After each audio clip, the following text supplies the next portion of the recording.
Boa noite. Nestor Cerveró é condenado a 5 anos de prisão. Câmara discute a reforma política. Senado vota as medidas provisórias do ajuste fiscal. Trabalhadores poderão investir dinheiro do FGTS em fundo do BNDES. Supercarreta quebra em via da Zona Sul e provoca caos no trânsito.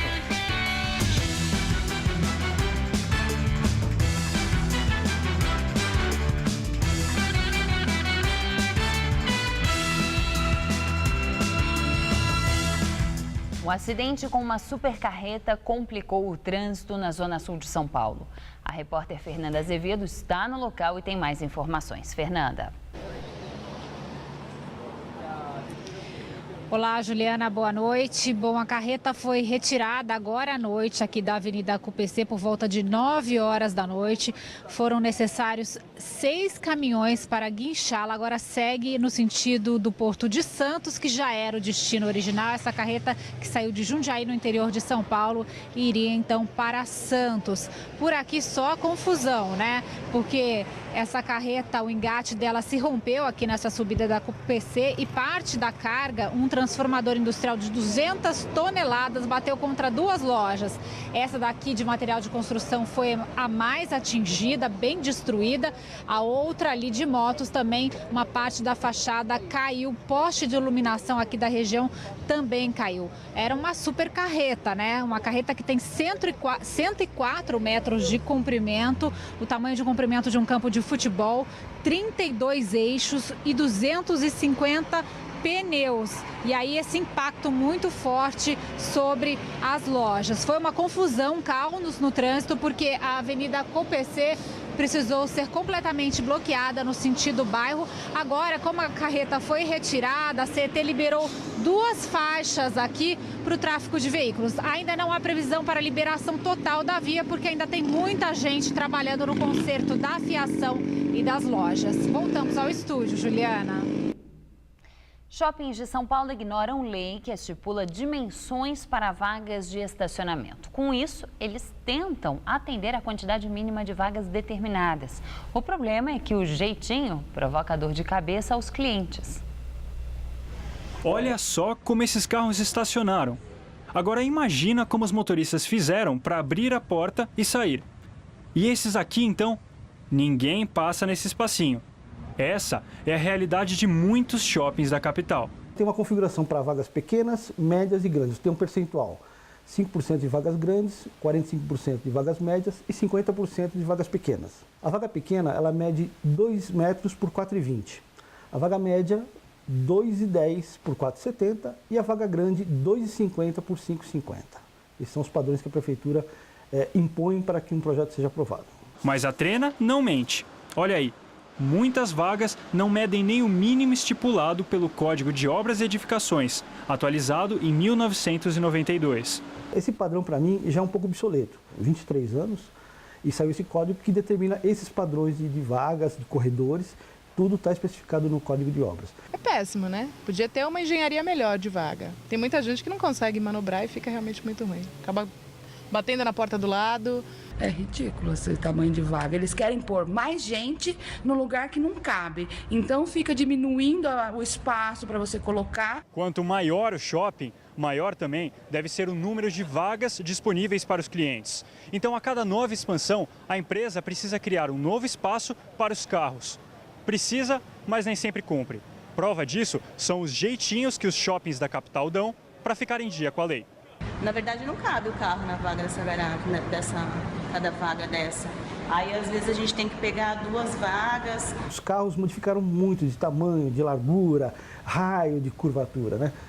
Eu acho que uma vaga assim, boa para São Paulo, a título de exemplo, seria em torno de 2,5 por 5 metros. Ela comporta 98% dos veículos do mercado. Em assembleia, metroviários e funcionários da CPTM descartam greve.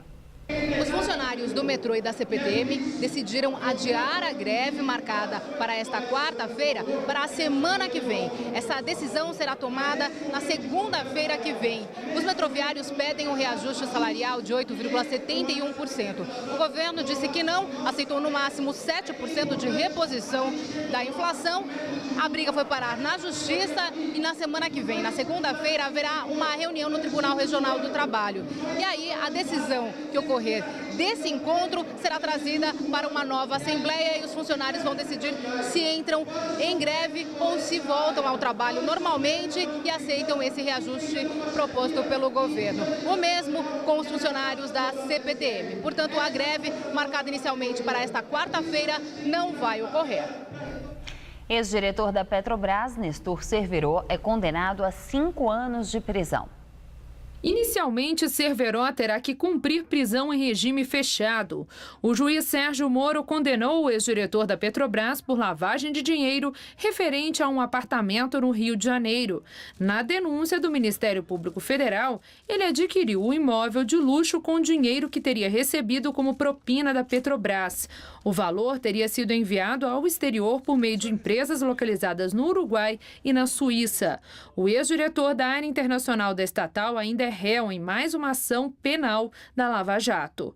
Cerveró está preso na carceragem da Polícia Federal em Curitiba desde o começo de janeiro. O ex-tesoureiro do PT, João Vacari Neto, e 3 ex-deputados foram transferidos para um presídio comum no Paraná. Eles são acusados de envolvimento no esquema de corrupção na Petrobras.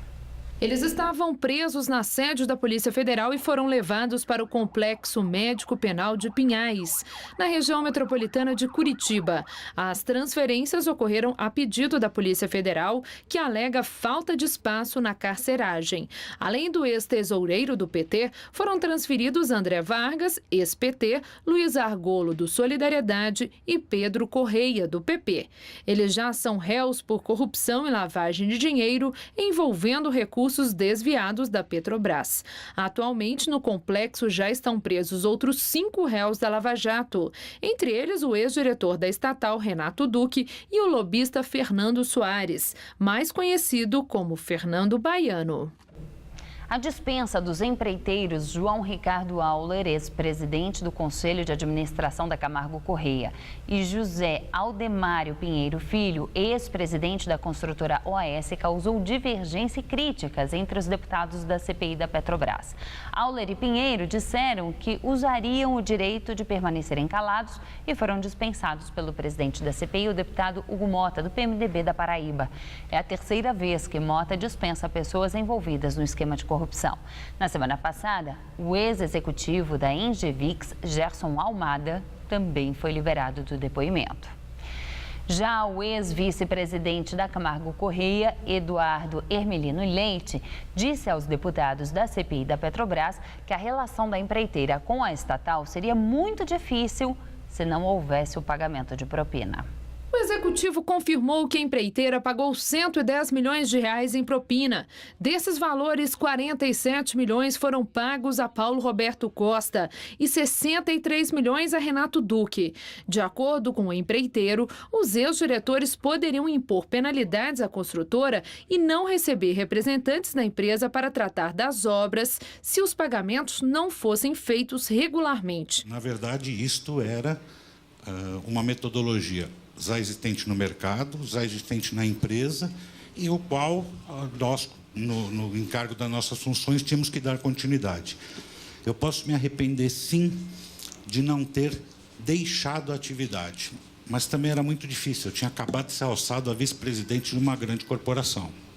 O executivo detalhou como era feito o pagamento. Segundo ele, a propina era paga por meio de intermediários. Quando eu assumi a atribuição, e me foi passado o contato do senhor Yusuf, do senhor Janine, me foi passado esse contato como sendo os, entre aspas, padrinhos do Dr. Paulo Roberto. Então, era o Partido Progressista, o qual era atendido através da diretoria do Dr. Paulo Roberto.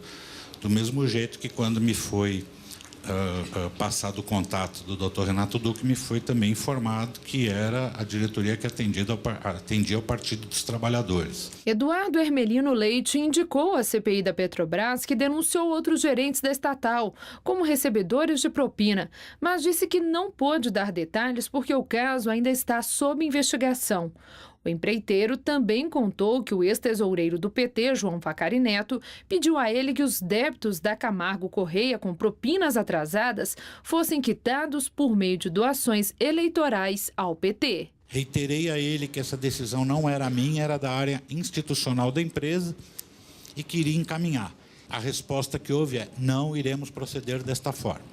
Vamos tentar honrar nossos compromissos na medida do possível, do jeito que a gente vem fazendo, mas não faremos através deste veículo, que é a doação eleitoral. E a Câmara dos Deputados começou a discutir hoje a reforma política. Os parlamentares já rejeitaram o sistema de lista fechada, em que os votos eram direcionados aos partidos que definiam os candidatos eleitos com base em uma lista pré-ordenada. E também o texto que propunha o voto distrital misto, no qual o eleitor vota 2 vezes, uma para candidatos no distrito e outra para a lista dos partidos. A reforma política deve discutir ainda a questão das doações de campanha. O presidente da Casa, Eduardo Cunha, já afirmou que a votação pode entrar pela madrugada. Agora, os deputados discutem o sistema chamado de distritão. E direto de Brasília, Josias de Souza analisa a votação da reforma política. A chamada reforma política, na verdade um conjunto de remendos, começou mal e pode terminar pior. Começou com o julgamento de uma ação da OAB em que se questionava a constitucionalidade das doações eleitorais de empresas. O Supremo abriu o julgamento, formou-se uma maioria no plenário a favor da inconstitucionalidade, portanto seriam proibidas as doações de empresas a campanhas eleitorais, mas o ministro Gilmar Mendes pediu vistas do processo e sentou em cima, não devolveu mais. Com isso, os políticos tiveram a oportunidade de armar a reação. E tudo aquilo que você faz em reação a uma notícia é o que você deixou de fazer por convicção ou por precaução. A reforma é longa, tem muitos temas envolvidos, esse assunto ainda vai longe, vai ter que passar pelo Senado, nós certamente vamos voltar a ele. Mas hoje vamos tratar apenas daquilo que deu origem a todo o processo, que é o financiamento da eleição. Como é que vai ficar? A maioria tende a aprovar um sistema misto, que é exatamente como é hoje. Tem dinheiro público, do fundo partidário, e o grosso vem das empresas, doações de empresas. A diferença é que, em vez de deixar isso na lei ordinária, isso vai ser escrito na Constituição. É uma forma de matar aquele julgamento que está correndo lá no Supremo Tribunal Federal. Fala-se em impor limites às doações das empresas, mas isso não está sendo discutido agora. Isso vai ficar para depois, numa lei que vai regulamentar a Constituição, sabe Deus quando isso vai ser votado. O Brasil não parece maduro para conviver com um sistema eleitoral que preveja o financiamento 100% público da eleição. Primeiro, porque o Tesouro está quebrado. Segundo, porque o contribuinte brasileiro não aceitaria bancar 100% da eleição, sabendo que os políticos não vão fechar o Caixa 2. Mas haveria fórmulas alternativas. Por exemplo, você poderia proibir as empresas de doar e manteria apenas doações de pessoas físicas. O empresário que quisesse fazer a sua doação, doaria do próprio bolso e não da caixa registradora da empresa, que inclui verba dos acionistas. Mas nem isso os parlamentares querem alterar. Por uma dessas maravilhosas coincidências, está em Brasília o empresário Ricardo Pessoa, que é dono da construtora UTC e coordenador daquele cartel que assaltou a Petrobras. Ele agora é delator, está falando aos procuradores. A expectativa é de que ele revele os nomes de outros políticos que receberam verbas sujas da Petrobras. Assim caminha o Brasil, um país sui generis, que não perde a oportunidade de perder boas oportunidades. Boa noite. Senado aprova medida provisória que endurece as regras para o acesso ao seguro-desemprego. O texto foi aprovado por um placar apertado, 39 votos a favor e 32 contra. A MP torna mais rígidos os critérios para o acesso ao seguro-desemprego e o abono salarial. Para ter acesso ao seguro, pelo texto, é preciso trabalhar 1 ano e não mais 6 meses. A sessão chegou a ser suspensa por causa de protestos de manifestantes da força sindical. Agora o texto segue para a sanção da presidente Dilma Rousseff. O tradicional ranking da revista americana Forbes coloca a presidente Dilma Rousseff em 7º lugar entre as 100 mulheres mais poderosas do planeta. A chanceler alemã Angela Merkel continua na liderança. Dilma perdeu 3 posições em relação ao ano passado. A chanceler alemã Angela Merkel lidera a lista pelo 5º ano consecutivo. Hillary Clinton, ex-chefe da diplomacia dos Estados Unidos, ficou na 2ª colocação, seguida por Melinda Gates. Depois aparecem a presidente do Banco Central dos Estados Unidos, Janet Yellen, e a conselheira da General Motors, Mary Barra. A diretora do FMI, Christine Lagarde, ocupa a 6ª posição. Dilma Rousseff é a primeira entre as mulheres latino-americanas mais poderosas do mundo. Ela é seguida pela presidente argentina Cristina Kirchner, que ocupa a 16ª posição, e por Michelle Bachelet, presidente do Chile, que ficou em 27º lugar. Em visita ao México, o presidente Dilma Rousseff assina acordos de cooperação e diz que os países têm condições de dobrar o fluxo comercial nos próximos anos. Dilma foi recebida com honras de chefe de Estado pelo presidente mexicano Enrique Peña Nieto. A primeira visita de Estado ao México tem o objetivo de ampliar as relações comerciais entre os dois países. 8 acordos foram assinados em áreas como comércio, turismo, aviação e agricultura. Nós temos também oportunidades para avançar muito mais. Avançar mais, tanto nas nossas relações comerciais, como nos investimentos recíprocos que podemos receber uns dos outros. Os nossos números estão aquém do nosso potencial, do tamanho da nossa economia e da força dos nossos povos. Sem dúvida, eu concordo com o senhor. Temos condições de dobrar esse intercâmbio em alguns anos, senhor presidente. O Brasil é o 8º parceiro comercial do México, enquanto o país é o 11º parceiro brasileiro, com um fluxo comercial de 9 bilhões de dólares. A previsão é de que Dilma retorne ao Brasil amanhã. Médica é agredida durante o trabalho no pronto-socorro do Hospital Central de Itapevi, na Grande São Paulo. Ela denunciou a agressão pela internet, mas um vídeo postado por uma testemunha mostra outra versão. O desabafo em uma rede social repercutiu imediatamente. Em menos de 24 horas, as fotos da médica Maria Cristina com o rosto cheio de arranhões foram compartilhadas mais de 900 vezes. Os ferimentos foram provocados durante o atendimento no pronto-socorro do Hospital Geral de Itapevi, na Grande São Paulo. A médica diz que a discussão começou quando a filha de uma paciente pediu para ela a receita de um medicamento. Pediu que eu renovasse a receita de antihipertensivo dela, que era de uso contínuo. E eu expliquei a ela que esse procedimento não seria de pronto-socorro, e sim seria de posto de saúde. A acompanhante teria se exaltado e saído da sala. No final do atendimento, ela voltou e as agressões começaram. Eu tinha levado um frasco de de chá. Ela pegou isso, tascou em cima de mim, junto com as folhas que estavam em cima da minha mesa. Aí eu falei, agora não. Aí eu levantei, parti, fui realmente para cima dela. Ela já veio com a mão direto no meu rosto, me unhou toda. Na mesma hora saiu uma quantidade muito grande de sangue. Eu empurrei ela, eu sou mais forte do que ela, empurrei ela. Eu sei que ela caiu sobre umas cadeiras. Aí vieram algumas pessoas, foi uma coisa assim super constrangedora. Uma outra paciente que estava na recepção gravou parte da confusão. No vídeo postado na internet, algumas testemunhas afirmam que as primeiras agressões partiram da médica. A médica maltratou ela. Maltratou sim. Maltratou ela. Tem testemunha aqui, sabe? Maria Cristina nega. Não tinha como, eu estava sentada atrás da minha mesa, entendeu? Normalmente a gente atende com a porta aberta. Não tem nem como, entendeu? Eu só revidei aquilo que ela me fez.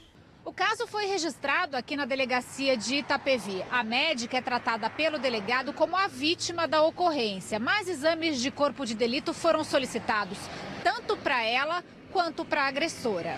Os arranhões não foram profundos, mas a médica está muito abalada e não pretende mais voltar ao hospital.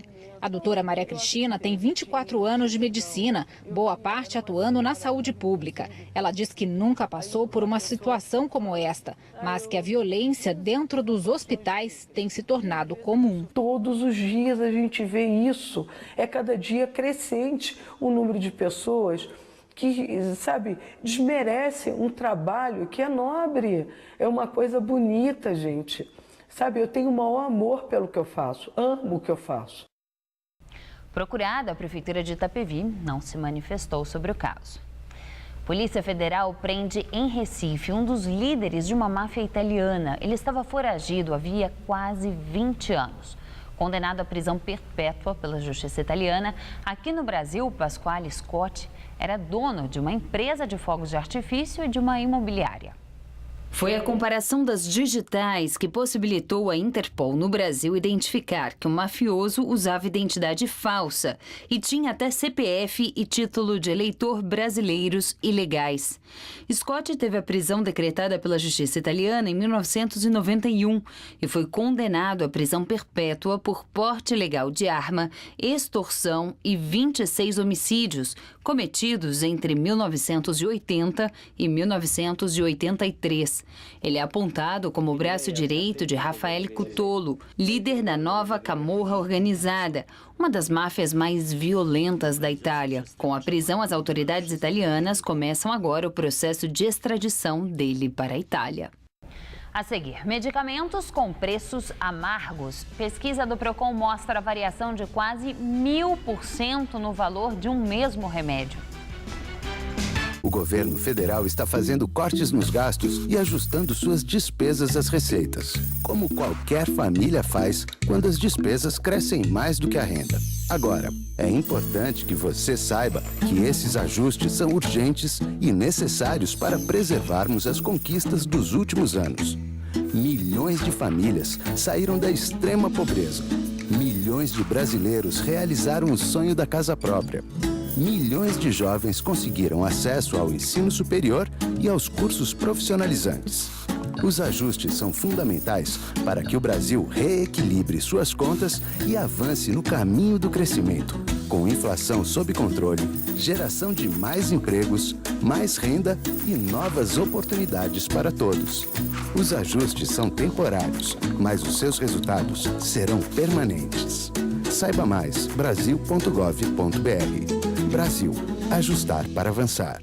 Se você quer estudar jornalismo, relações públicas, publicidade e propaganda ou rádio, TV e internet, a Faculdade Casper Libero é o seu lugar. Quer conhecer? Eu te levo! Aqui a gente aprende na sala de aula e também em laboratórios de rádio, fotografia, edição de imagens e estúdios de TV. Você também pode colaborar em revistas, sites, programas de TV e rádio laboratoriais. E tem oportunidade de estágio dentro da Fundação Casper Libero.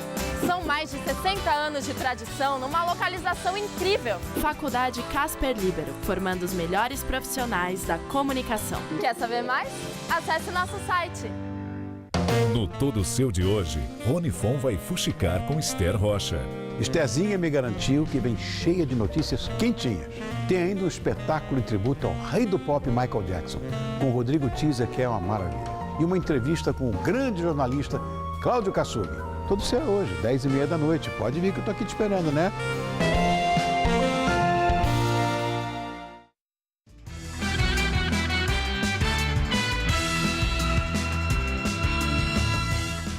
Conselho Curador do FGTS aprova a liberação de 10 bilhões de reais para o BNDES. Com isso, os trabalhadores poderão investir 30% do valor que tem no FGTS num novo fundo do Banco de Desenvolvimento. Hoje, as contas do FGTS são corrigidas pela TR mais 3% ao ano. Espera-se que o novo fundo, que receberá os papéis da dívida do BNDES com o FGTS, renda o valor da TR mais 7%. Levantamento do Procon mostra que os preços dos medicamentos podem variar quase 1000% em São Paulo. A pesquisa foi feita entre os dias 5 e 7 deste mês e analisou os preços de 68 medicamentos entre genéricos e de referência de 15 farmácias da capital paulista. Os preços variaram até 976%. Entre os medicamentos genéricos, a maior diferença foi encontrada no paracetamol de 200 miligramas. O preço médio é de R$ 4,00, mas o custo variou entre 90 centavos e R$ 9,69. Entre os remédios de referência, a maior variação foi de 296% na amoxicilina de 500 miligramas. Enquanto em um local, o produto era vendido por R$ 15,00, em outro, chegou a custar R$ 61,00. Hoje teve sol forte, céu encoberto e chuva aqui na capital paulista. Será que o tempo continua assim amanhã? Vamos à previsão. Um sistema de baixa pressão vindo do sul do Brasil influencia o tempo aqui no estado. Esse sistema espalha muitas nuvens no centro-oeste, no sul e também no leste paulista. Nessas áreas, são esperadas pancadas de chuva passageiras à tarde. Nas demais áreas, o tempo continua firme. No centro-norte, máxima de 26 graus em Barretos e em Franca. E na faixa leste, máximas também de 26 graus em Campinas e em Santos. Até sexta-feira, aqui na capital, o céu fica com mais nuvens, pode chover a qualquer hora e a temperatura cai. Amanhã, máxima de 25, na quinta, máxima de 23 e na sexta, os termômetros não devem passar dos 21 graus. A edição das 10 do Jornal da Gazeta termina aqui. Fique agora com Rony Von no Todo Seu. Uma ótima noite para você e até amanhã.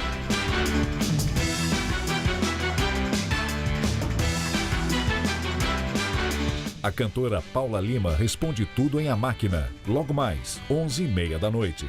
Assista agora, Todo Seu.